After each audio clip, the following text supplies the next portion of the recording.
बिस्मिल्लाहिर्रहमानिर्रहीम। I am here with the rules of chapter number 5 of book D3 8th edition, जो हमारे पास coordinate geometry से related है, जिसमें हमारे पास सबसे पहला रूल जो ग्रेडियंट का होता है, gradient of a straight line is always equal to, पहले अगर आप स्ट्रेट लाइन देख लेते हैं तो that is mx plus c। अगर आपके पास स्ट्रेट लाइन गिवन है so that mean this is your gradient and this is your y intercept. अगर ग्रेडियंट गिवन, स्ट्रेट लाइन नहीं given, we are having any graph, so graph के according हम 2 point formula use करते हैं। Gradient का 2 point formula होता है y2 minus y1 divided by x2 minus x1। ये हमारा आ गया फर्स्ट फार्मूला। सेकंड हमारे पास डिस्टेंस फार्मूला जो यूज़ होता है इस चैप्टर में, दैट इज़ अगर आपने 2 पॉइंट्स का डिस्टेंस फाइंड आउट करना है, x2 minus x1 square plus y2 minus y1 square.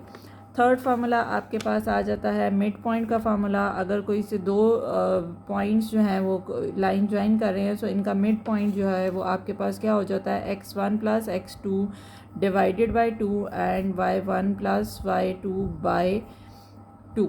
ठीक हो गया।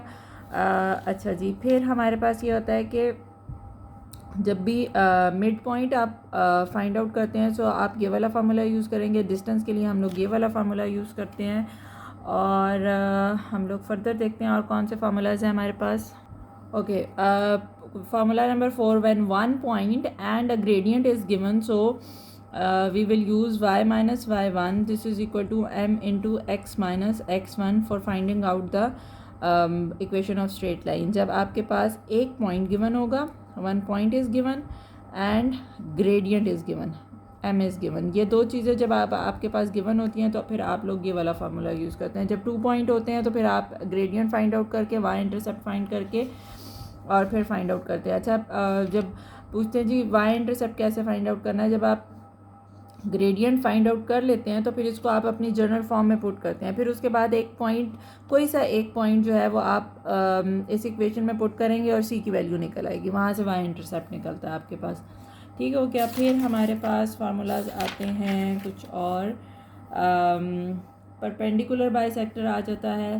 परपेंडिकुलर बाइसेक्टर के लिए हम लोग फाइंड आउट इसी तरह से करते हैं। अच्छा, फिर आपके पास एक और आता है gradient of a line.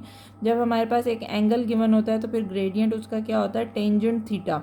Theta is any angle, theta represent an angle.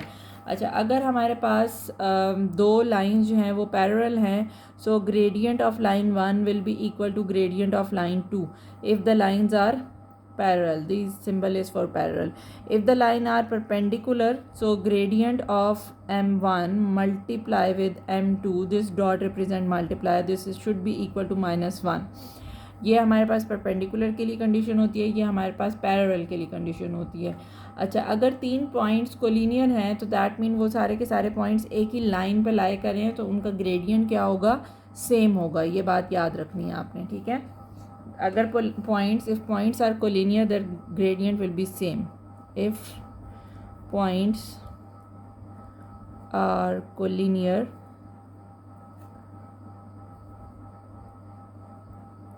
the gradient will be same. मतलब m1 is equal to m2, या कोई 3 पॉइंट्स हैं, फॉर एग्जांपल ये o है, ये a है, ये b है, सो OA का gradient must be equal to OB, या OA का gradient must be equal to AB। कोई से दो पॉइंट्स का आप ग्रेडियंट फाइंड आउट करेंगे, that would be same because they are collinear. So I think all these all are the questions that we will use in chapter number 5. So in the next video I will tell you the sketching for 6A, जिसमें हमारे पास काफ़ी सारे graphs हैं जिसको हमें sketch करना होता है। So see you in the next video. Till that, अल्लाह हाफिज़।